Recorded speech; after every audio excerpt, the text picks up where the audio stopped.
Meus amigos, um pouco mais do Shandong Gate.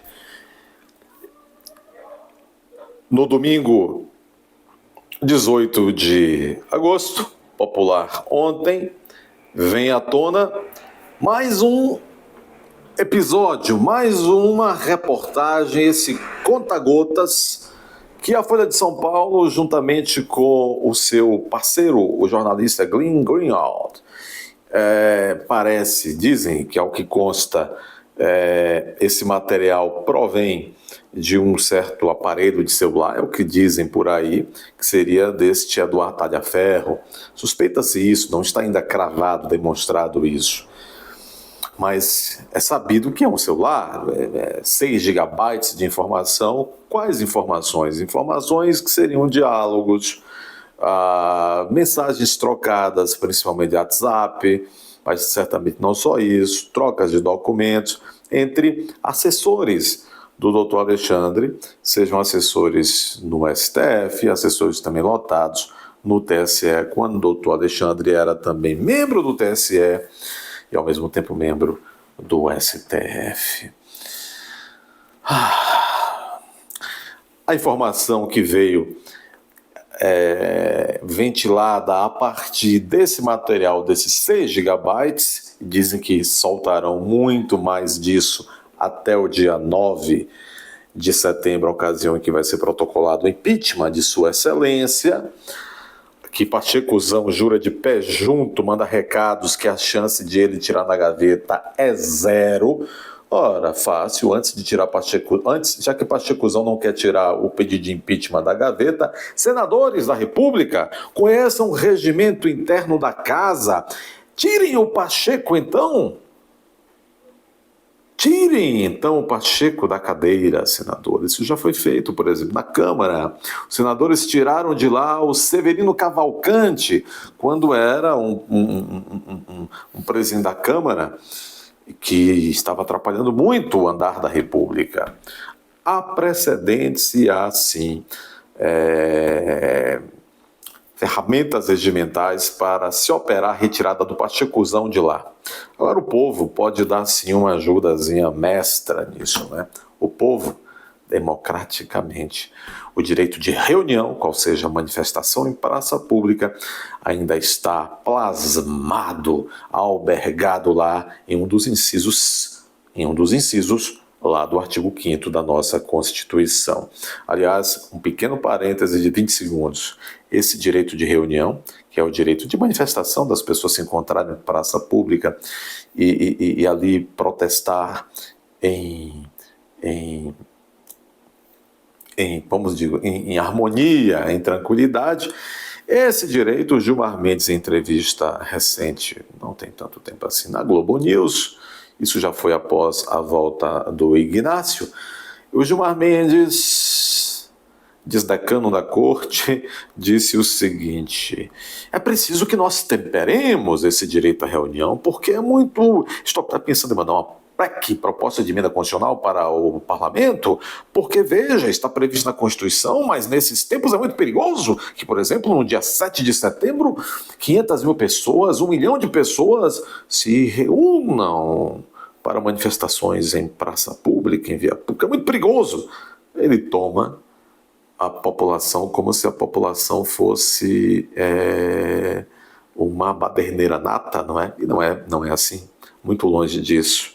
Vejam a audácia, vejam, essa cláusula do direito à reunião, que é nada mais nada menos do que uma outra cláusula constitucional que garante a liberdade de expressão. O direito de reunião é cláusula pétrea, assim como a vastidão do artigo 5º da Constituição. O direito à reunião é cláusula pétrea. Dr. Gilmar Mendes morre de saber que a única maneira de destruir uma cláusula pétrea, retirá-la do nosso ordenamento constitucional, é por meio da promulgação de uma nova Constituição.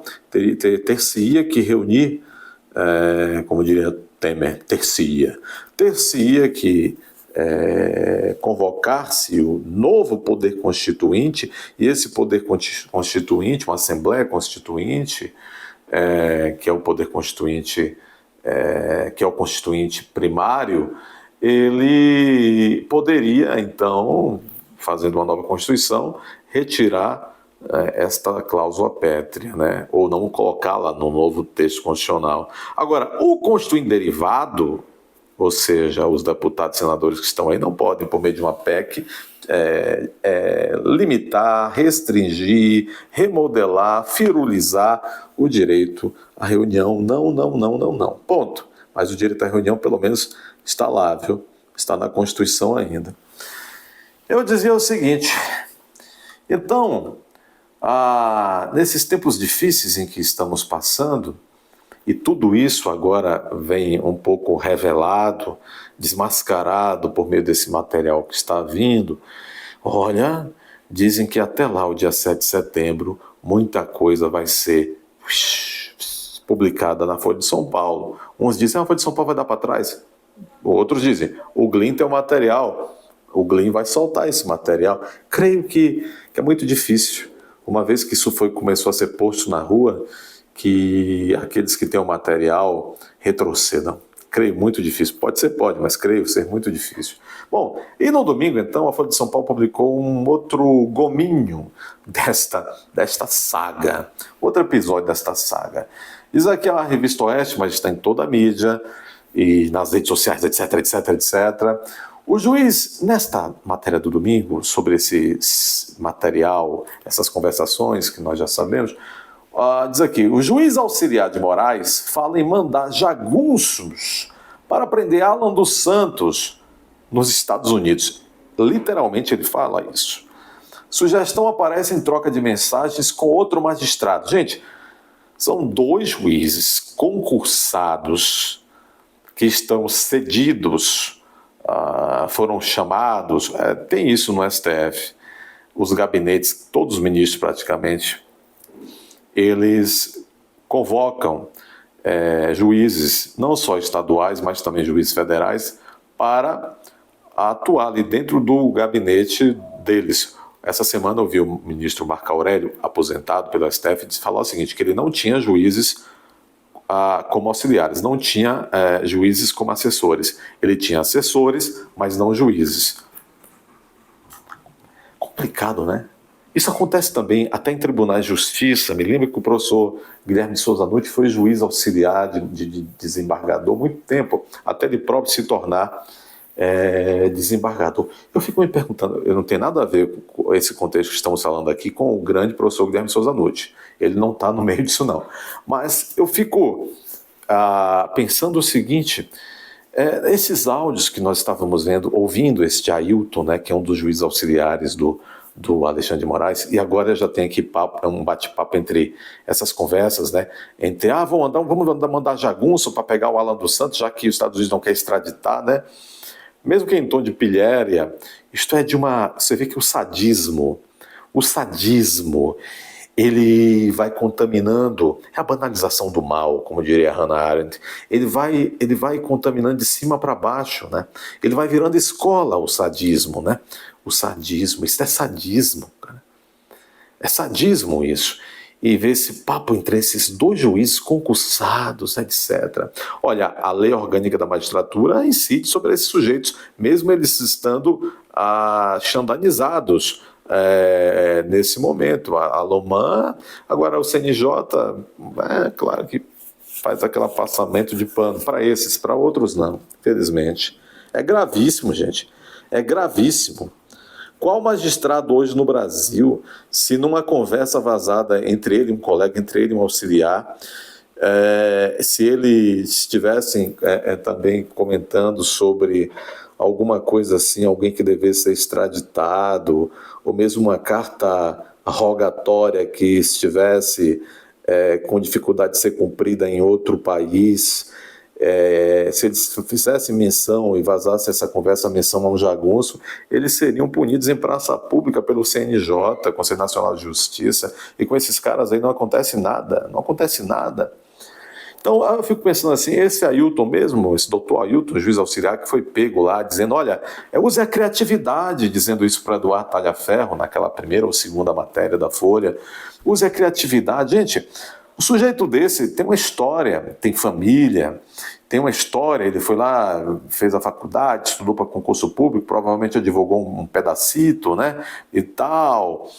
E por que que um sujeito, além da banalização do mal, né, que é aquela coisa que os sujeitos todos entram na mesma frequência de sadismo,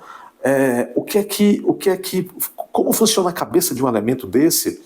O que é que faz com que eles se sujeitem? Alguém até disse assim, pessoas debatendo aí nas redes, na televisão, dizendo assim, poxa, aquilo parecia estagiários. E aqui é o seguinte, tem que fazer uma observação, a maioria dos estagiários é uma maioria séria, né? Nem todo estagiário se sujeita a esse tipo de coisa, não. Virar instrumento de sadismo de ninguém. Por que aquele papo parecendo um magistrado concursado, esse Ailton, parecendo um papo de estagiário desviado? O que é isto? Por que essas pessoas se sujeitam a isso?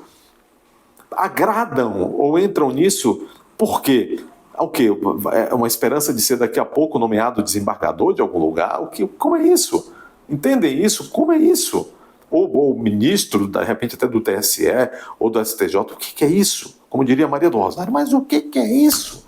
Não é? Vamos ver então. Então, a juiz auxiliar de Moraes fala em mandar jagunços para prender ela no Santos, matéria da Oeste, de domingo. Sugestão aparece em troca de mensagens entre um magistrado conversando com outro magistrado. O juiz auxiliar do ministro Moraes no Supremo, agora já estamos falando do Marco Antônio Vargas, revelou ter vontade de... É um juiz, Marco Antônio Vargas, juiz auxiliar do doutor Alexandre, revelou em conversa com outro magistrado, isso tudo vindo à tona agora no material da Folha de São Paulo, ter vontade de, aspas, mandar uns jagunços pegarem, fecha aspas, o jornalista Alan dos Santos. A conversa ocorreu em 2022, quando esse Marco Antônio Vargas trabalhava no gabinete da presidência do Tribunal Superior Eleitoral, que estava sob o comando de Moraes. Os diálogos vieram à tona em uma série de reportagens publicadas pela Folha de São Paulo, que ainda está em andamento essa série de publicações. Diz ele assim, o juiz auxiliar do Moraes, dá vontade de mandar uns jagunços pegar esse cara na marra e colocar num avião brasileiro. É um juiz, é a qualidade da nossa justiça brasileira, que nós advogados, infelizmente com as devidas e grandes exceções, os grandes magistrados e magistradas respeitáveis que tem, vocacionados que tem Brasil afora, não se pode negar, óbvio, mas nós passamos nesse momento por uma crise gravíssima, inclusive de credibilidade e por conta da magistratura, por conta da postura de muitos e muitos magistrados como este. Você imagine, isto é um juiz ou que de acho que ele é? O cara diz, olha, já que os Estados Unidos não querem extraditar o cara, por que os Estados Unidos não quiseram extraditar? Porque lá não tem crime de opinião, e nem aqui. Eles pedem que o cara seja extraditado na marra, mas não apontam nada. Claro que os Estados Unidos, nem mesmo os Estados Unidos de Biden vai fazer uma loucura dessa. Aí ele ficou irritado, o juiz Marco Antônio, como é o nome do sujeito? Marco Antônio Vargas, né? Ele ficou irritado e disse, dá vontade de mandar uns jagunços? Vocês imaginam? Aí nós ficamos na dúvida, quem é jagunço? Quem será o verdadeiro jagunço ou capanga, doutor Marco Antônio? Quem será? Dá vontade de mandar uns jagunços pegar esse cara na marra. Invadir um outro país. Quem faz isso é a Coreia do Norte. A Coreia do Norte, historicamente, adentrou ao longo de décadas o território da Coreia do Sul e do Japão, e lá sequestrou. Houve um episódio marcante em que o pai deste que manda agora na Coreia do Norte, o pai desse que está aí agora, ele era assim ele gostava de cinema. Ele mandou um dia seus capangas entrarem no Japão e lá sequestrar um casal de cineastas muito famosos daquela época e levaram-nos para a Coreia do Norte para ficar lá durante anos sequestrados, fazendo filmes para o Sacripanta. Olha, não à toa eles estão agora aí, né, de mão dadas com o pessoal lá daquela parte lá. Dá vontade de mandar uns capangas, uns jagunços pegar esse cara na marra e colocar num avião brasileiro, disse o juiz auxiliar esse juiz Marco Antônio, auxiliar de Moraes, disse isso em conversa para o outro juiz auxiliar de Moraes, o famoso já a essa altura, Ayrton Vieira. No diálogo, Vargas e Vieira se queixaram da atuação da Interpol e do governo dos Estados Unidos em relação a pedidos e determinações de Moraes a Santos, né? Ou seja, a extradição. As reclamações eram a respeito da negativa da Interpol de inserir o nome de Alan dos Santos na lista vermelha da polícia e a falta de resposta do governo norte-americano sobre a extradição. Segundo a Folha de São Paulo, em uma mensagem, o juiz, o Marco Antônio, classificou a postura da Interpol e do governo dos Estados Unidos de sacanagem. É a qualidade da nossa magistratura, com as devidas e honrosas exceções. Vieira, em seguida, afirmou, aspas, com certeza, sacanagem, né? Por isso esse idiota do Alan, ele disse, com certeza, por isso esse idiota do Alan dos Santos se sente livre para fazer o que faz. Por isso vocês também, que não são idiotas, né? São metidos muito espertinhos, se sentem também no direito de fazerem o que estão fazendo, não é? Mas a casa está caindo, viu, doutores? A casinha, o casebrezinho de impunidade, hora dessa cai. Eu não estou me referindo ao caso ao Alan, não.